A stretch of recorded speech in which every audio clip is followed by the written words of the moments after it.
Muito bem, este é a Conexão Futura aqui na tela do canal Futura na TV e também estamos na internet. Saiba tudo sobre o nosso programa acessando o nosso site futura.org.br/Conexão Futura.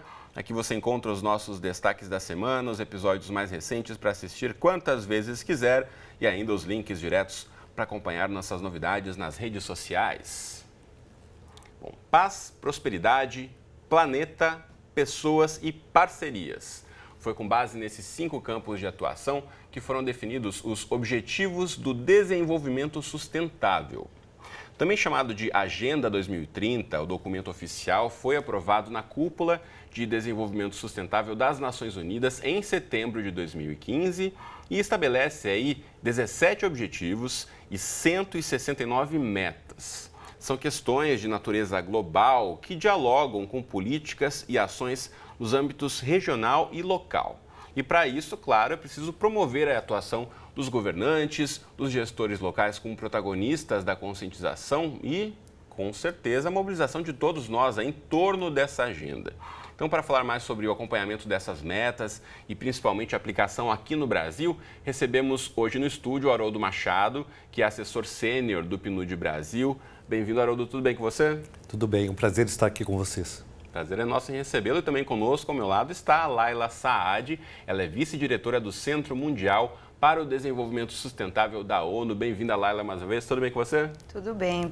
Muito obrigada. Obrigado pela presença. E você em casa, como sempre, também é nosso convidado para acompanhar aí o nosso bate-papo. Tudo que discutirmos aqui hoje tem muito a ver com o seu dia a dia. A gente vai explicar por quê ao longo dos próximos 25 minutos. Já quero começar ouvindo Laila, que trabalha diretamente junto às Nações Unidas para a questão do desenvolvimento sustentável. E a gente ouviu muito, né, Laila, a partir do ano 2000, a questão das metas do milênio da ONU, se falou muito em campanhas, na mídia, e de fato muitos governos até se apropriando dessas questões e desenvolvendo como políticas públicas. E agora seria um próximo passo, esses ODS, como estão sendo chamados os Objetivos de Desenvolvimento Sustentável? É exatamente isso. Assim, os ODS, já que os ODM eles tiveram 15 anos para ser cumpridos, claro, teve muitos avanços, mas ainda tem muito trabalho para fazer. Então, na conferência da Rio+20, né, foi concordado de abrir outro processo para identificar uma agenda que poderia substituir a agenda dos ODM. Aí a ideia sempre foi, na verdade, a primeira vez que foi falado sobre desenvolvimento sustentável foi a primeira conferência da Rio 92. Esse de 2012 foi a Rio+20. Aí foi aberto um processo para identificar, um processo que foi muito cumprido, muito diferente ao processo dos ODM, muito mais participativo.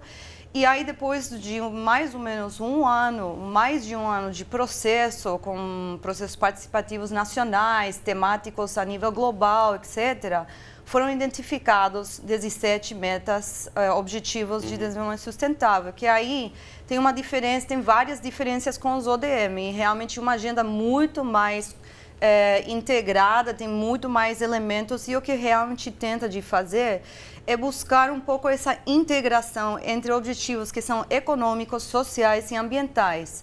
Os ODM tinham elementos dos diferentes componentes ou dimensões, mas essa agenda não foi tão integrada como esse da agora. Então, essa agenda que chama 2030, como você falou, a gente tem mais 15 anos, mas o trabalho, obviamente, começa agora.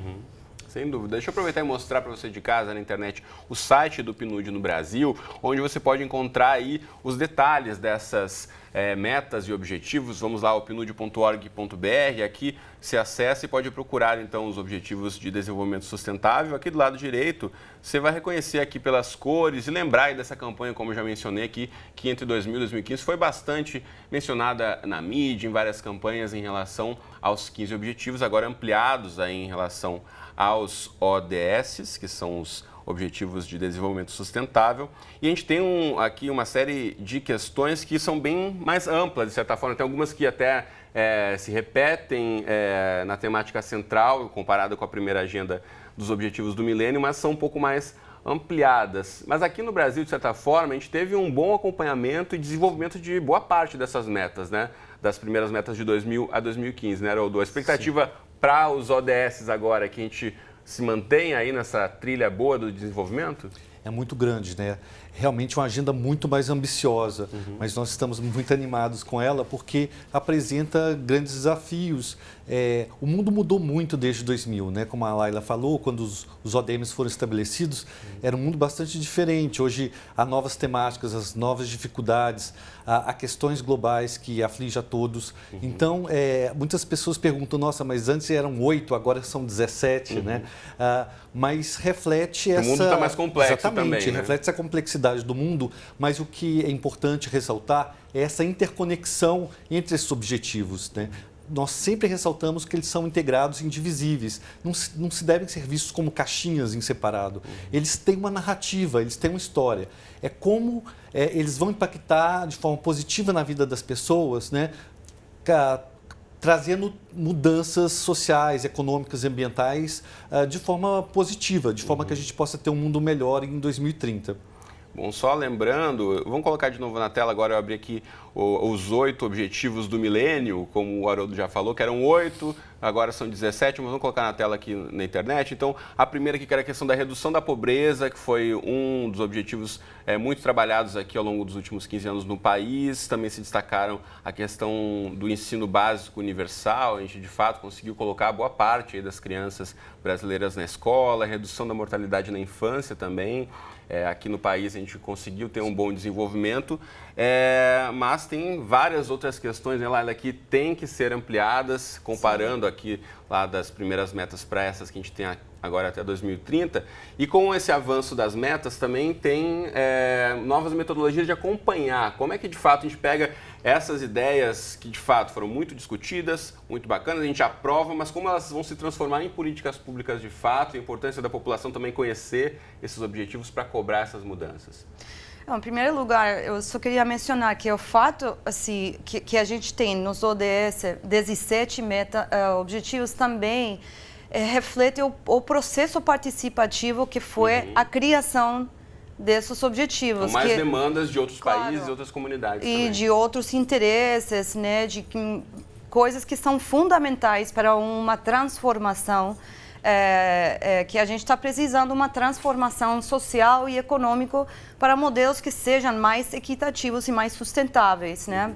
Então, de certa forma, parece uma agenda imensa, mas ao mesmo tempo é isso, o que reflete a realidade do desenvolvimento e o processo participativo. Então, um dos temas, por exemplo, que foi muito bem reconhecido como um tema importante, tanto porque poderia até dizer que atrapalhou um pouco o logro dos ODM para todos, é o tema da desigualdade.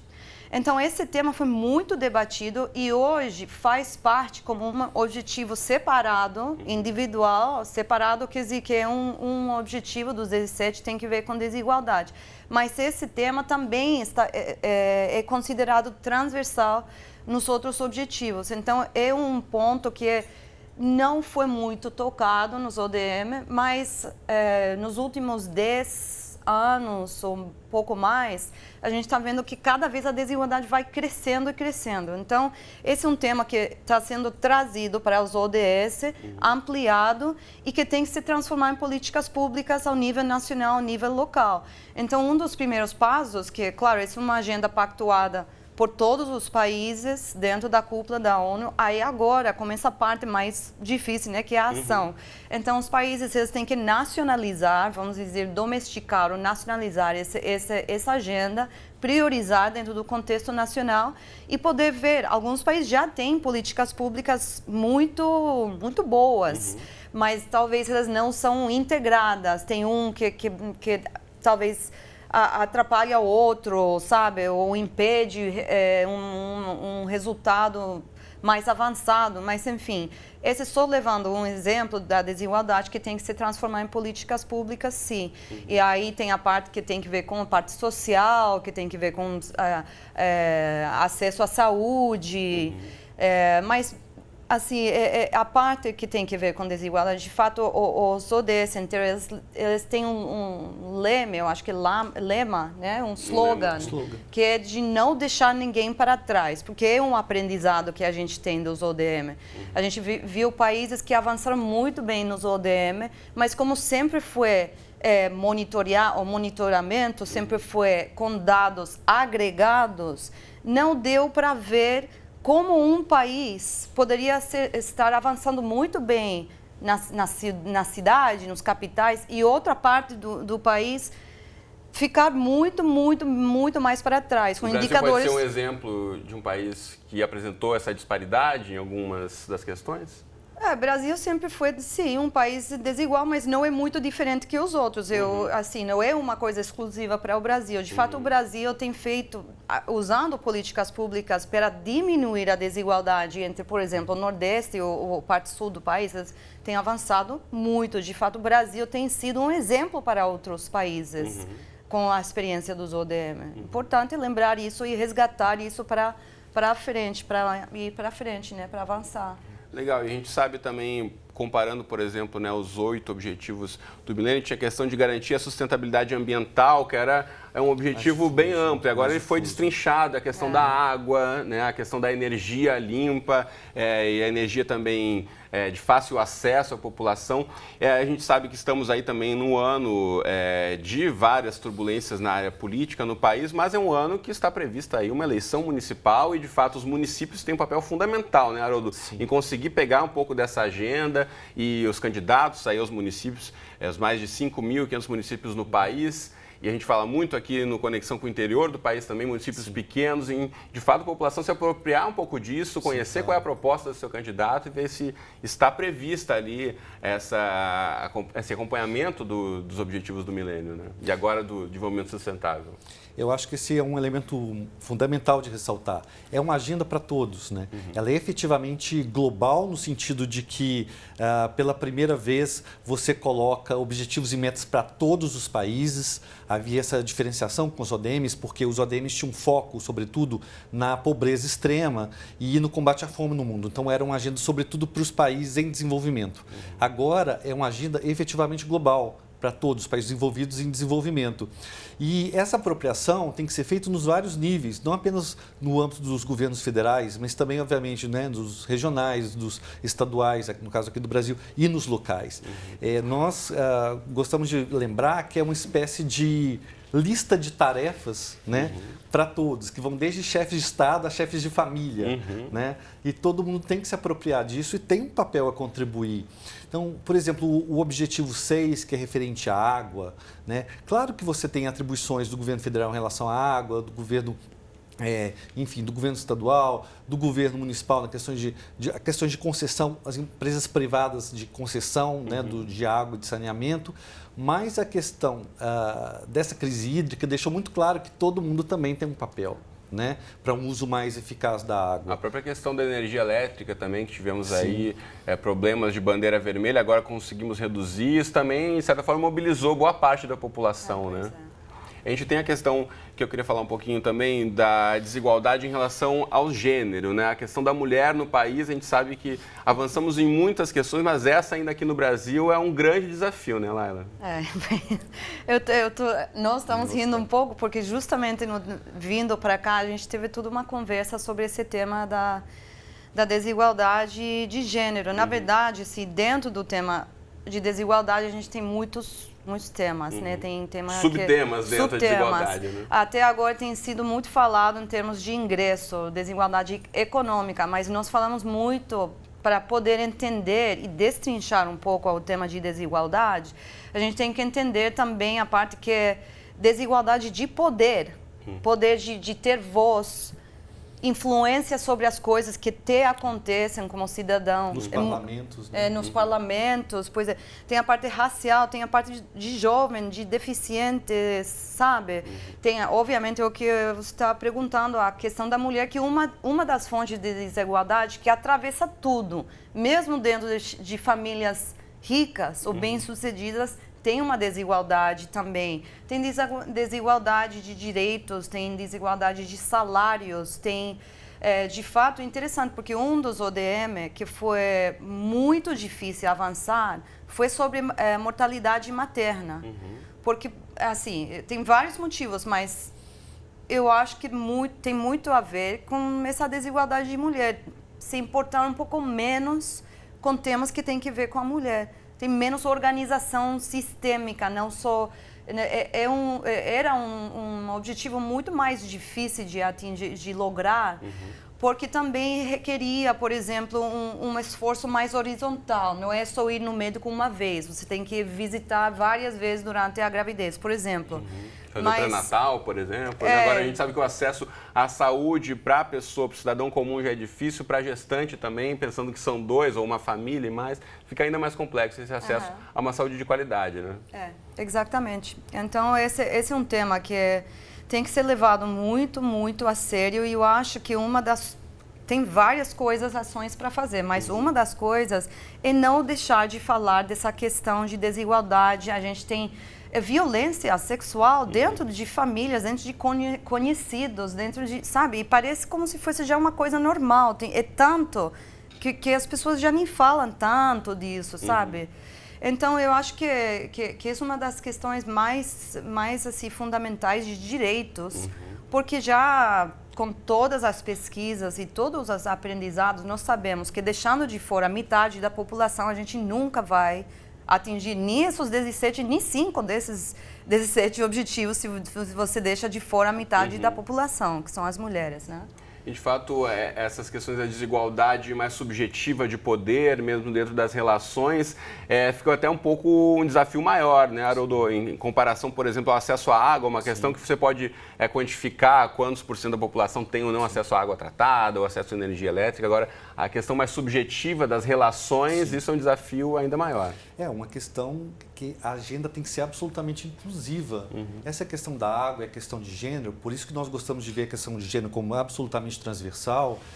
Todos nós sabemos que não só na África, mas aqui também no Nordeste do Brasil, aquelas casas que não são abastecidas com água potável, as mulheres são aquelas que vão caminhar em buscar água, né, geralmente. Então, elas que vão sofrer fadiga, vão ser prejudicadas a sua saúde, enfim, a buscar essa água. Então, quando nós dizemos não deixemos ninguém para trás, ninguém fica para trás, é pensar nos mais vulneráveis, nos mais excluídos, aqueles que estão invisíveis muitas vezes. Porque a questão da inclusividade, às vezes, é pensada em trazer aquelas pessoas que estão de fora para dentro. Mas para dentro do quê? Essa realidade que ela é ótima, ela é a melhor possível? Não, então a gente tem que essa questão da inclusividade, a gente também se colocar no olhar do outro, as dificuldades que ele vive, para que a gente possa ter essa percepção de como é fundamental enfrentar todos os problemas. A partir do momento que essa agenda seja bem sucedida e que a gente tenha um mundo melhor em 2030, é um mundo melhor para todo mundo. Se alguém for deixado para trás, esse mundo não necessariamente vai ser um mundo ideal para todos. Sem dúvida, é importante a gente voltar ao que eu já mencionei no comecinho da nossa fala no programa de hoje, né, que são 5 áreas gerais, que é paz, prosperidade, planeta, pessoas e parcerias. Aí, a partir desse guarda-chuva, entram os 17 objetivos e aí ainda as metas, que são 169. 169 metros, ou seja, tem uma série de questões que já estão sendo muito bem estruturadas, ou seja, já foi muito investigado por todo esse debate, a participação dos mais diferentes atores, como a Laila já mencionou, ou seja, já tem aí um belo estudo de caso para que, de fato, os poderes municipais, estaduais ou mesmo federais possam aplicar essas questões que, apesar de serem globais, de que forma isso afeta uma população na África, ou na América Latina, ou na Ásia, que seja, dá para se, a partir dessas tantas metas, se aplicar uma questão local e trazer isso mais para próximo do cidadão, né, Laila? Sim, e é importante porque eu justamente queria mencionar uma coisa que tem que ver, que eu vinculo muito à questão de direitos e de participação que a gente estava falando agora, mas também ao processo de monitorar os avanços, que é o tema de prestação de contas, que em inglês a gente chama de accountability, né? Que é um tema que, na verdade, foi muito polêmico dentro das negociações intergovernamentais, mas é uma coisa que eu acho que o cidadão, tanto individual como as organizações de sociedade civil, é muito importante poder ter tipo um olhar sombra, porque são os governos que eles reportam sobre os avanços do país. Mas é importante também ter outras entidades da sociedade também ficar de olho de como vamos avançando e ter mecanismos de prestação de contas. Por quê? Porque a gente viu isso muito com os ODM. É muito fácil ir para Nova York e fazer promessas na cúpula, porque, claro, é uma coisa lógica, todo mundo vai dizer, ninguém vai dizer, eu estou em contra da natureza, eu estou em contra da governabilidade equitativa, sei lá, sabe? Mas como é que realmente volta para o país e fazem, e realmente convertem em políticas públicas, e realmente são transparentes com como vamos com esses avanços, isso é muito importante e não é uma meta, não é um objetivo, é o como vamos fazer isso. Então é muito fácil, sabe, tipo, não necessariamente prestar muito atenção a isso, mas esses mecanismos de prestação de contas, de que o país está fazendo, qual o orçamento que está sendo alocado para tal coisa, seja água, seja floresta, seja saúde, seja educação, qual é a qualidade, como nós vamos ser ouvidos porque não estamos avançando ao nível que é preciso. Essa parte é muito importante para a cidadania, estar ciente que existe essa agenda, estar ciente que os governos, eu estou falando em geral, porque o mundo inteiro se comprometeu com isso, não é só o Brasil, né? Estar cientes com esses compromissos e poder ter a capacidade de avaliar um pouco como o país está indo em relação a essas metas, né? Como disse a Laila, né, era do fundamental a sociedade civil se apropriar aí dessa responsabilidade, que é de todos nós, em cobrar de fato e acompanhar, não deixar só o governo apresentar esses dados que muitas vezes podem gerar um belo impacto, né, como ela disse, numa cúpula da ONU, mas aqui no dia a dia da população a gente vê que talvez os avanços estejam um pouco mais lentos, né, do que o anunciado. A agenda tem que ser percebida como efetivamente de todos.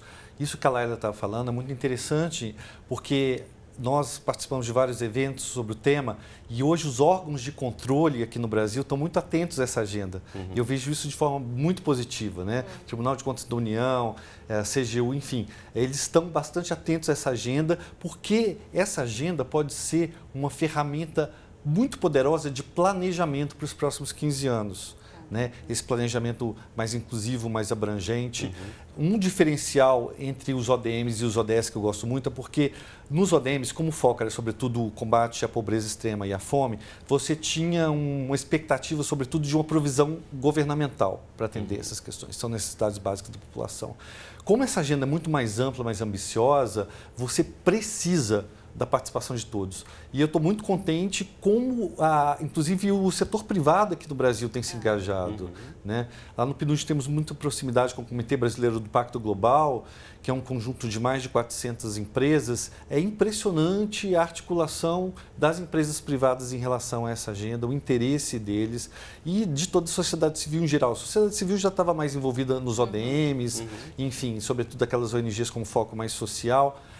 Mas agora é impressionante o interesse de todos os setores e nós estamos bastante contentes com isso. Muito bacana. A gente vai continuar acompanhando aqui, teremos em breve outros programas para discutir mais a fundo alguns dos objetivos. Hoje a gente propôs aqui um bate-papo um pouco mais geral para você de casa acompanhar também a importância de prestarmos atenção aí no lançamento desses objetivos e como eles têm avançado no país. Mas nosso tempinho aqui já está chegando ao fim. Quero mostrar novamente, vamos para a internet aqui, de novo o site do pnud.org.br. Você acompanha aí todos os detalhes em relação aos objetivos do desenvolvimento sustentável. E o outro site que eu mostro para você é o Rio Plus Center. Fala rapidamente para a gente, Laila, o trabalho desenvolvido pelo Rio Mais. Bom, esse centro, na verdade, é um dos legados da Conferência Rio Mais 20, que foi decidido que é importante ter um centro de referência que poderia ajudar a avançar os compromissos que foram feitos na Rio Mais 20. Então, esse é um compromisso entre o governo do Brasil e a ONU para criar esse centro. Então, nós trabalhamos tanto a parte de pesquisar políticas e práticas que poderiam nos ajudar para avançar. Também nós somos convocadores de diálogos entre diversos setores, tanto temáticos como pessoas, cidadão, político, universitário, tal, diferentes diálogos. E então a gente também tem a parte que é mais participativa de poder chegar na cidadania. Então nós produzimos pesquisas, convocamos diálogos, esse tipo de coisa. Muito bacana. Então, fica aí a dica para você também acessar o site e acompanhar essas ações do Rio Mais. Então, preciso me despedir dos dois. Laila e Haroldo, muito obrigado pela presença aqui no estúdio. Um prazer conversar com vocês. Prazer, muito obrigado. Valeu. Você de casa, obrigado pela companhia. Fique ligado aqui no Conexão de segunda a sexta na tela do Futura ou qualquer hora do dia e da noite no nosso site. Endereço e horários aqui embaixo. Um abraço e até a próxima.